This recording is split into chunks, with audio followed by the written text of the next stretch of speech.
A group of tourists on a quiet wilderness tour never expected their peaceful drive to take such a dramatic turn when a herd of wild Mustangs appeared out of nowhere and surrounded their bus. Panic set in, but what happened next left everyone in shock. This is a story of nature's power, human connection, and an encounter no one could have predicted.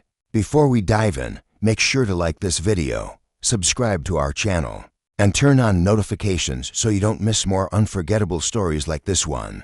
Let's get started. It was a crisp autumn morning, and the bus rumbled down a narrow, dirt road that cut through the heart of Nevada's vast wilderness. The air was cool and still, and the low hum of the engine blended with the occasional chirp of distant birds. Inside the bus, a group of 15 tourists chattered excitedly, their cameras dangling from their necks. Most were first-time visitors to the region, eager to catch a glimpse of the legendary wild Mustangs that roam these lands. Leading the tour was 48-year-old Jack Collins, a seasoned guide with a deep love for the untamed beauty of the American West. His weathered face carried the stories of countless adventures, and his voice, calm and steady, carried an air of authority. "This is one of the last true havens for wild Mustangs," he said, addressing the group. "If we're lucky, we might see a herd grazing near the river." The tourists leaned closer to the windows, their breath fogging the glass as they scanned the horizon. The landscape stretched endlessly, a tapestry of golden grasses, jagged cliffs, and distant mountains painted with hues of orange and pink from the rising sun. For most, this was a once-in-a-lifetime experience, a chance to witness nature in its rawest form. As the bus rounded a bend, the atmosphere shifted. Jack noticed at first the eerie silence that fell over the group, as if the wilderness itself was holding its breath. He slowed the bus, his eyes narrowing as he scanned the terrain. Then, in the distance, he saw them, a herd of Mustangs. At first, they were just shadows on the horizon, their forms blurred by the morning haze. But as the bus crept closer, the details became clear. There were at least 20 of them, their powerful bodies gleaming in the sunlight. They stood in a tight formation, their heads high and their ears flicking toward the bus. The lead stallion, a striking black horse with a white blaze on its face, stepped forward, his stance commanding and protective. "Wow," a woman in the front row whispered, breaking the silence. Cameras clicked, and voices murmured in awe as the herd began to move. But instead of retreating, the Mustangs advanced, their movements synchronized and deliberate. Jack's grip on the steering wheel tightened. He had seen wild horses before many times, in fact, but never like this. They weren't grazing or running freely. They were surrounding the bus. "What's happening?" a man near the back asked, his voice tinged with nervousness. "Are they going to charge?" Jack shook his head, though his gut churned with unease. "Stay calm," he said, his voice steady. "They're probably just curious." But as the Mustangs closed in, their intentions became harder to read. The lead stallion stopped a few feet from the bus, his dark eyes locking onto Jack's through the windshield. The other horses followed suit, encircling the vehicle until the bus was completely hemmed in. The tourists leaned forward in their seats, their excitement giving way to tension. "Why are they doing this?" a young woman asked, her hands clutching the seat in front of her. Jack didn't have an answer. His heart pounded as he tried to decipher the stallion's behavior. Was it a warning, a display of dominance, or something else entirely? The bus engine idled, the low rumble filling the otherwise silent air. Jack's instincts told him to stay put, to wait and see what the horses would do. But the tourists were growing restless, their whispers rising in volume as fear began to creep in. Then something unexpected happened. The lead stallion pawed the ground, his powerful hoof striking the dirt with a force that sent a small cloud of dust into the air. The other horses mirrored his actions, their movements deliberate and rhythmic, almost like a dance. Jack's breath caught in his throat. He had seen Mustangs do incredible things like run for miles across open plains and protect their young with fierce loyalty, but this was unlike anything he had ever witnessed. The herd wasn't just surrounding the bus, they were communicating. "What are they trying to tell us?" Jack murmured to himself, his eyes never leaving the stallion. The tourists fell silent again, their fear mingled with awe as they watched the strange scene unfold. The wilderness, once a distant and untouchable expanse, now felt alive, pulsing with a force none of them could explain. Jack didn't know it yet, but this moment was just the beginning. The Mustangs had a purpose, and their actions would soon reveal a story that no one on the bus would ever forget.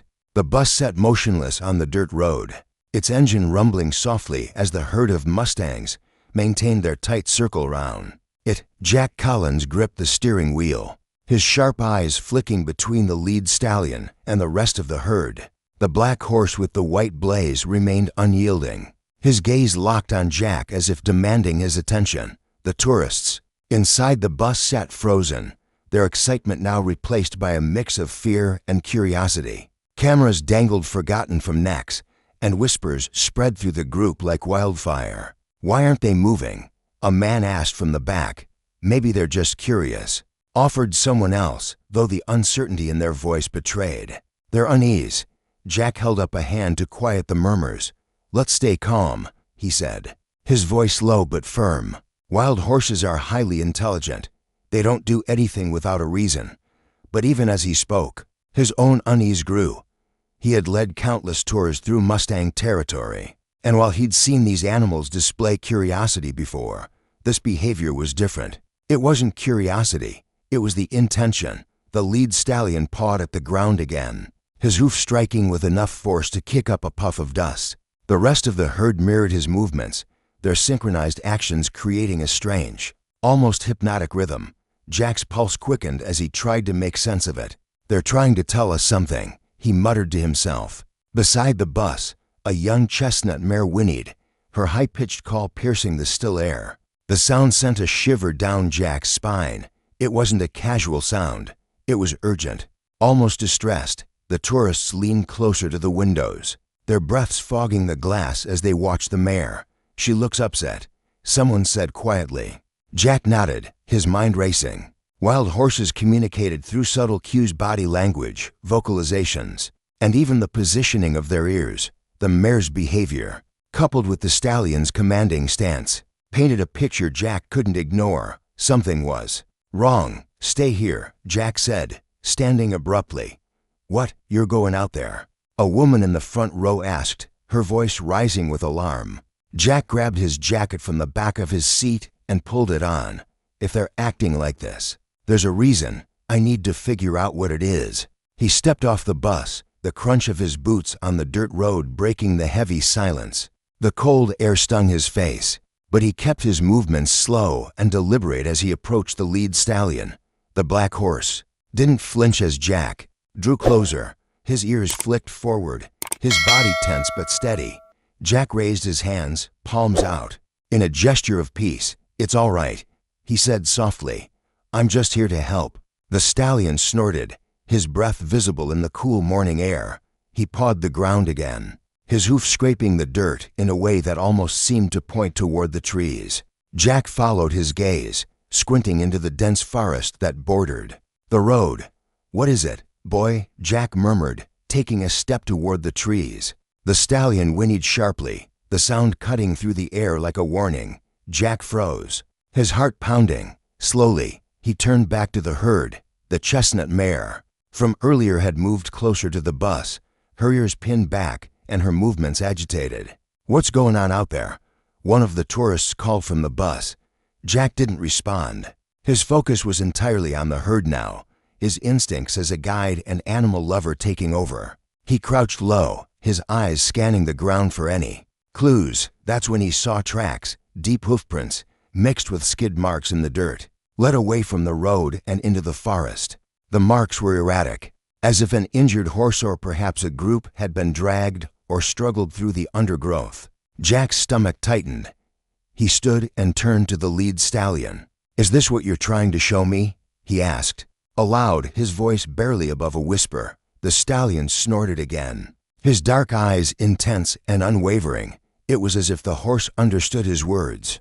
Jack's mind raced. Injured horses meant danger, predators, perhaps, or worse, whatever had happened in the woods. The Mustangs clearly wanted him to see it, but leading the tourists into the unknown carried its own risks. He glanced back at the bus, where worried faces pressed against the windows. His gut told him that this wasn't just about the horses anymore. Whatever was in those woods might need saving, and he couldn't ignore it. Taking a deep breath, Jack turned to the group. "Stay here," he called. "I'll be back soon." The tourists erupted into protests, but Jack didn't stop to listen. He adjusted his jacket, grabbed his flashlight from the side pocket, and stepped into the forest, following the tracks that the Mustangs had so urgently pointed him toward. The stallion whinnied one last time, a sound that echoed in Jack's mind as he disappeared into the trees. The forest swallowed. Jack held his breath as he stepped off the dirt road and into the dense undergrowth. The sunlight faded quickly under the canopy of towering pines, casting the woods in a dim, greenish light. His boots crunched against the carpet of leaves and twigs, the sound eerily loud in the otherwise silent wilderness. Jack's heart pounded in his chest as he followed the trail of tracks. The hoofprints were deep and irregular, as if the animal had been limping or dragging its weight. Beside them, faint streaks in the dirt suggested a struggle. His flashlight's beam cut through the shadows, illuminating every detail of the disturbed ground. "What happened here?" he murmured to himself. The air felt heavy, charged with an unspoken tension. Jack couldn't shake the feeling that he was being watched, though every time he glanced over his shoulder, the forest remained still. The distant whinny of the Mustangs echoed faintly from the road, a reminder of their strange, deliberate behavior. After several minutes, the tracks led Jack to a small clearing. He stopped at the edge, his breath catching as he took in the scene before him. Lying in the middle of the clearing was a young Mustang, a filly barely more than a year old. Her chestnut coat was streaked with mud, and her body trembled with exhaustion. One of her hind legs was twisted unnaturally, and her shallow breaths were audible even from where Jack stood. The sight hit him like a punch to the gut. The filly was alive, but barely. She must have been separated from the herd during the struggle, and judging by the state of her injuries, she hadn't eaten or drunk water in days. "Easy now," Jack said softly, stepping into the clearing with his hands raised. The filly's ears flicked weakly in his direction, but she didn't move. Her dark eyes, filled with pain and fear, watched him warily. Jack crouched a few feet away, speaking in a low, soothing tone. "You're okay. I'm here to help." He scanned her body, noting the gash on her side and the swelling around her injured leg. The wounds weren't fresh, but they were untreated. An infection was setting in. She wouldn't survive much longer without help. Jack reached into his jacket and pulled out a water bottle. He poured some into his cupped hand, extending it toward the filly. "Come on, girl, just a little." The filly hesitated, her nostrils flaring as she sniffed the air. Slowly, cautiously, she stretched her neck and lapped at the water. Jack felt a surge of relief. It wasn't much, but it was a start. As she drank, Jack's mind raced. Getting her back to the bus would be a challenge, but leaving her here was a death sentence. The herd had clearly led him to her for a reason, and he couldn't ignore their call for help. "All right," he said, standing up. "Let's get you out of here." He pulled off his jacket and gently draped it over the filly's body to keep her warm. Then, using the flashlight, he scanned the area for anything he could use to transport her. The forest offered little in the way of resources, but Jack's eyes landed on a sturdy branch lying nearby. With some effort, he could fashion a makeshift sled to drag her back to the road. Jack worked quickly, cutting strips of fabric from his shirt to tie the branches together. The filly watched him with tired eyes, her breath slowing as she rested. When the sled was ready, Jack crouched beside her again, speaking softly. "This is going to hurt, but we need to move." He looped the fabric gently under her body, lifting her onto the sled with as much care as he could manage. The filly let out a weak whinny, her body trembling from the effort, but she didn't resist. Once she was secure, Jack grabbed the front of the sled and began to pull. The weight was heavier than he'd expected, and his muscles burned with every step. The forest seemed to stretch endlessly before him, the road feeling farther away with each passing minute. But Jack didn't stop. The filly's shallow breaths drove him forward, and the image of the herd standing protectively round the bus stayed with him. They had trusted him to save her, and he wouldn't let them down. After what felt like an eternity, the road came into view. Jack's chest heaved with relief as he saw the bus still parked where he had left it. The tourists pressed their faces against the windows, their expressions a mix of shock and concern as they spotted Jack emerging from the forest. With the injured filly in tow, he staggered to the side of the bus, his voice hoarse as he called, "Out! Someone help me get her inside." The tourists sprang into action, opening the bus doors and rushing to his aid. Together, they lifted the filly onto the bus, settling her carefully on a blanket near the front. Jack collapsed into his seat, his body aching, but his heart steady. At the edge of the road, the lead stallion stood tall, silently watching, his dark eyes locked with Jack's one last time before he turned and led the rest of the herd back into the wilderness. As the bus rumbled back to life, its engine echoed across the silent forest. Jack settled into the driver's seat, eyes heavy, but focused. The injured filly lay on a makeshift bed of blankets near the front, her small chest rising and falling in shallow breaths. The tourists, once excited, now sat in solemn quiet, watching Jack closely. "Is she going to make it?"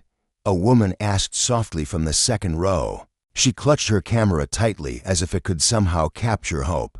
Jack kept his eyes on the road and said quietly, "I don't know. She's weak. And the leg. It's bad.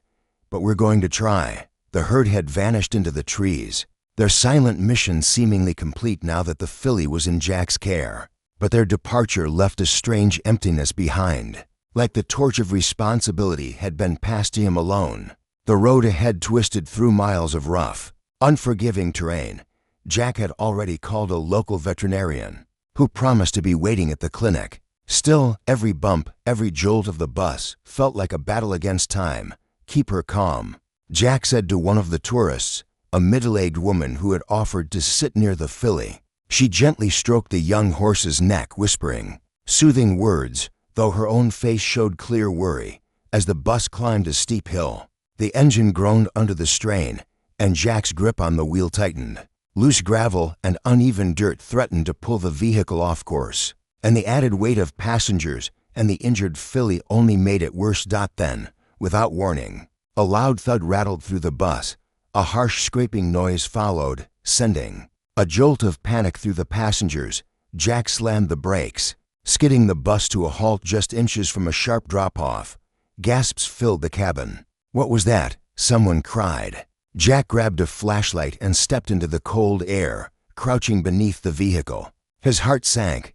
A large rock had become wedged against the axle. It wasn't a fatal problem, but it would delay them. As he wrestled with the rock, the wilderness pressed in around him. The rustle of leaves, a bird's distant call, and the eerie whisper of wind were the only sounds. It was too quiet. Rosie's absence ached inside him. She would have been here, alert and on guard. Finally, with a grunt, Jack freed the rock and tossed it aside. But as he stood up and brushed off his hands, a low, guttural growl froze him. In place, he swung the flashlight toward the trees. Shadows, nothing but trees. But then the growl came again, closer. Jack's pulse quickened. He knew that mountain lions weren't common in this region, but they did exist. An injured filly would be easy prey, and the scent of blood could travel far. He hurried back onto the bus and slammed the door shut behind him. "We need to move," he said firmly. "What's wrong?" someone asked. "Nothing yet," Jack replied, glancing at the filly. "But we're not safe here." The bus groaned forward again, inching up the final stretch of the incline. Jack's eyes stayed locked on the road, his mind racing. He couldn't afford another delay, not with the filly's life fading in the back of his mind. The tension was thick. The minutes dragged. The tourists whispered nervously. The woman beside the filly kept petting her gently, whispering calming words to her through her fear. Then, finally, glowing lights appeared on the horizon. The small town. A flicker of hope. Jack's chest tightened with relief, but he stayed alert. They weren't done yet. The vet clinic was still miles away, and the filly was getting worse by the minute.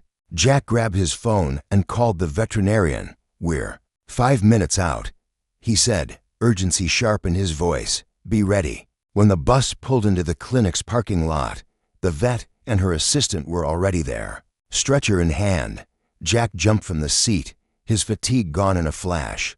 He and the others lifted the filly carefully, placing her on the stretcher. The tourists watched through the windows, pressed to the glass. "She's in bad shape," the vet said as she examined the filly, her voice heavy with concern. "But you got her here just in time." Jack let out a long breath, hands on his knees, as the weight of the day caught up to him. The filly let out a faint, tired whinny, her eyes fluttering shut as the vet wheeled her into the clinic. For the first time since the herd had surrounded the bus, Jack felt like he had honored their trust. Jack felt a flicker of hope they had made it. Now it was up to the vet and the filly's will to survive. The waiting room of the veterinary clinic was eerily quiet, the air heavy with tension. Jack sat on a worn-out bench, elbows on his knees, hands clasped tightly. His body ached from the long journey, but his mind was too restless to notice. The tourists were scattered around the room, their earlier chatter silenced by worry. A clock on the wall ticked steadily, each second stretching the stillness further. Jack's eyes drifted to the window where the fading sunlight cast long shadows across the small town. His thoughts turned to the herd, the lead stallion, the chestnut mare, and the others who had led him to the injured filly. Their behavior had been too intentional to ignore. It was as if they'd known they couldn't save her on their own. "Why?" A tourist finally asked, his voice breaking the silence. He was a middle-aged man with salt and pepper hair, leaning forward with confusion and awe in his eyes. "Why did the Mustangs pick us?" Jack shook his head, still gazing out the window. "Horses are smarter than people give them credit for," he said. "They knew she needed help, and they trusted us to do the right thing." Silence returned. But now it felt different. Jack's words lingered, and everyone in the room began to understand they had been part of something rare, something bigger than themselves. Moments later, the quiet was broken by the sound of footsteps. The veterinarian entered the room, her face drawn from the long procedure, but a hopeful smile tugged at her lips. "She's stable for now," she said gently. "We cleaned her wounds. The leg was fractured, but we've set it. She'll need time, but she has a strong will to live." A wave of relief spread across the room. The tension that had gripped them melted away. Some of the tourists sighed aloud. Others whispered prayers or thanks. Jack nodded, a swell of emotion rising in his chest. He had guided people through wild terrain for years, but never like this. "Can we see her?" a woman asked hesitantly. The vet nodded. "Only a few at a time, and keep it quiet, she's still weak." Jack stood first, his boots scuffing softly against the tile as he followed the vet down a quiet hallway. The others remained behind, giving him space. Inside the stall, the room was warm and lit by soft light. The faint scent of antiseptic lingered. In the air, the filly lay on a thick bed of straw, her injured leg wrapped in fresh bandages. Her chestnut coat, now clean, had regained its soft glow.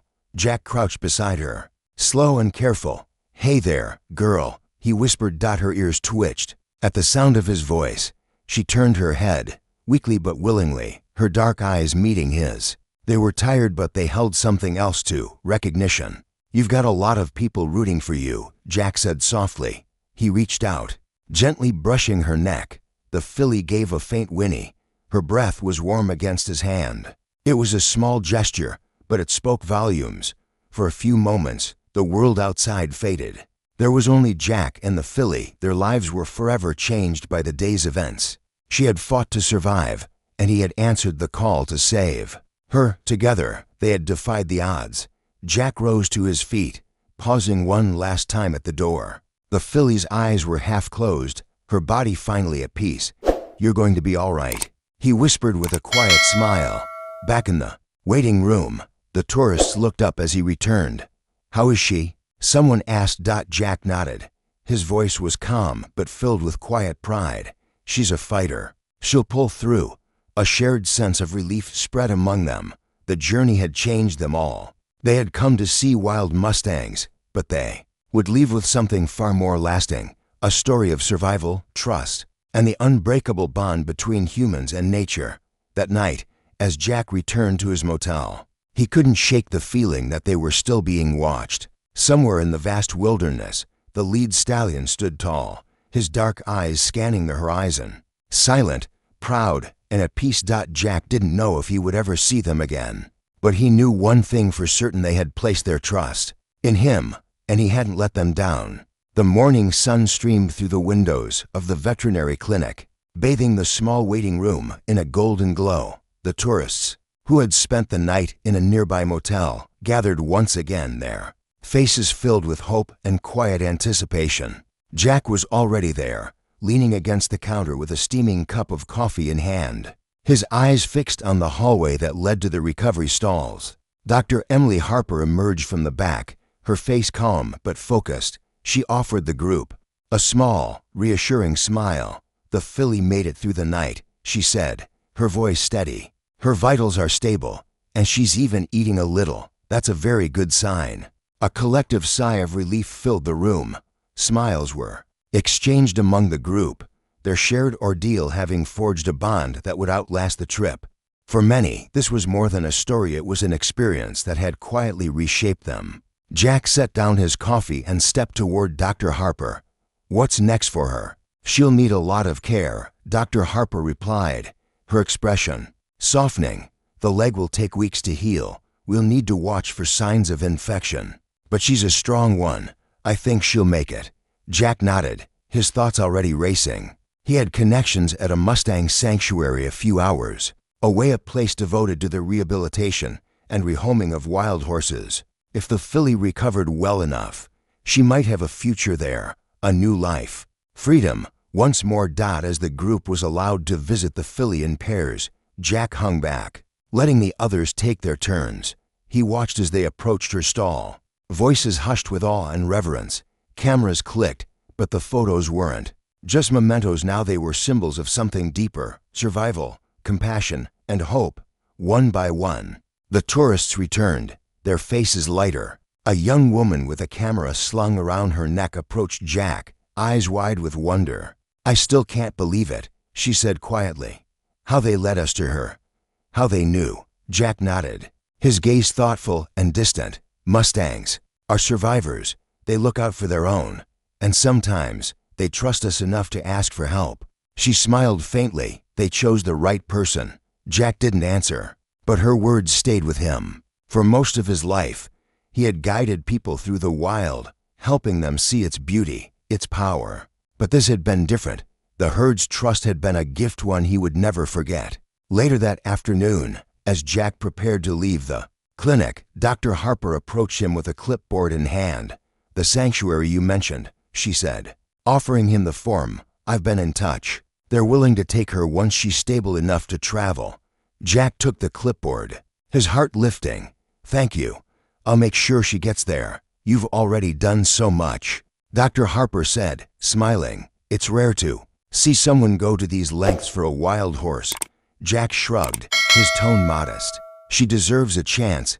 Outside, the crisp autumn air greeted him with a gust of clarity. The tourists had already boarded the bus, their journey soon drawing to a close. But for Jack, it felt like he was just beginning. Before climbing into the driver's seat, he paused.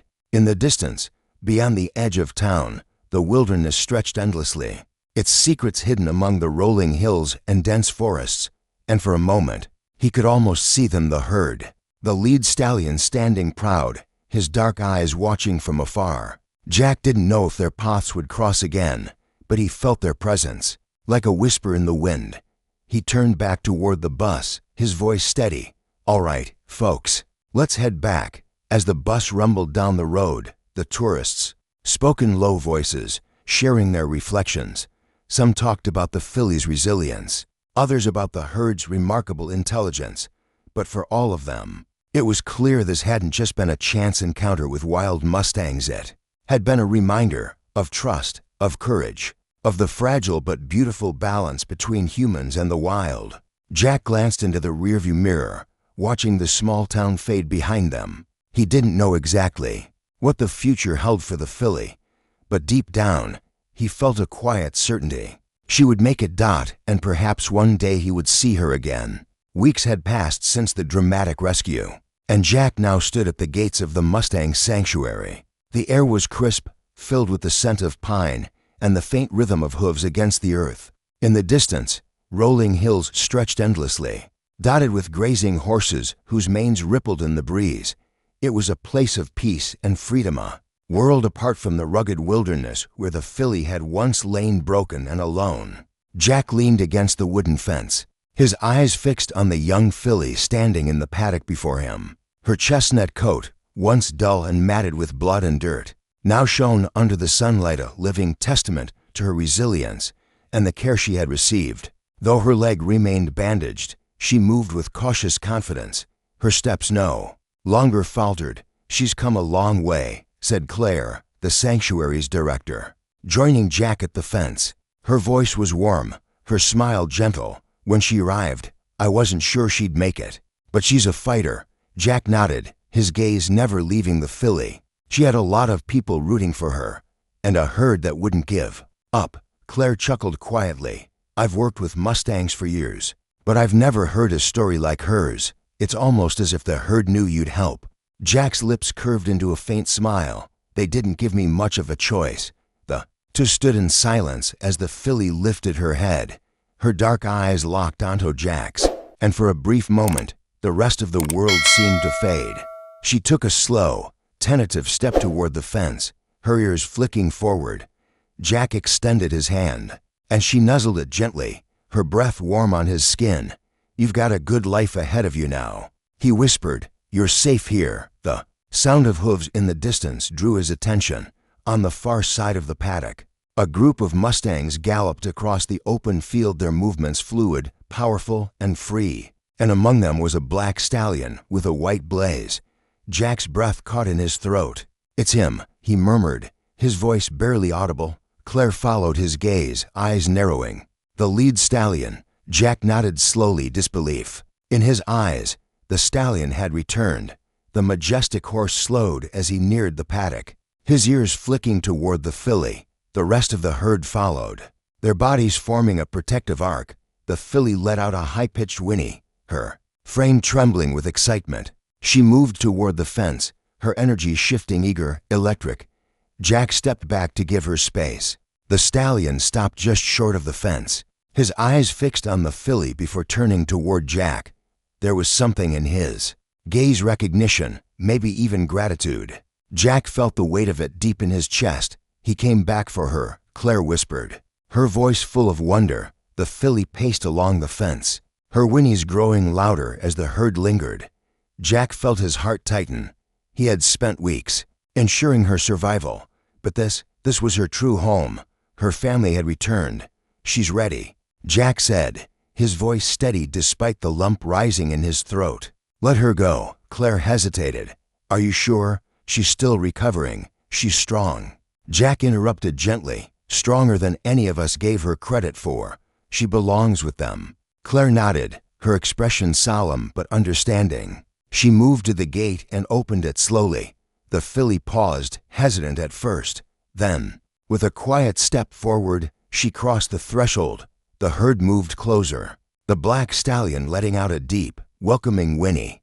The moment she reached them, they surrounded her, gentle, protective, whole. Jack watched in silence as the herd turned and began to move, their forms growing smaller against the golden backdrop of the hills. The filly glanced back once. Her eyes met Jack's for a single, soul-deep moment before she disappeared into the horizon. "She's home," Claire said softly. Jack exhaled deeply, a mix of pride and sorrow swelling in his chest. "Yeah," he said with a quiet smile. "She's home." As the sun dipped below the horizon, painting the sky in hues of orange and pink, Jack leaned against the fence. The herd had trusted him to save one of their own, and he had delivered. It was a story he would carry for the rest of his life, a story of survival, of connection, of the sacred bond between humans and the wild. As the last silhouettes of the Mustangs disappeared into the hills, Jack stood in silence, knowing he had done the right thing. The filly was back where she belonged, a powerful reminder that hope, trust, and compassion still had a place in the world. If this story touched your heart, don't forget to like this video, subscribe to our channel, and share it with someone who loves inspiring tales of courage and compassion. Together, let's spread the message of hope and resilience.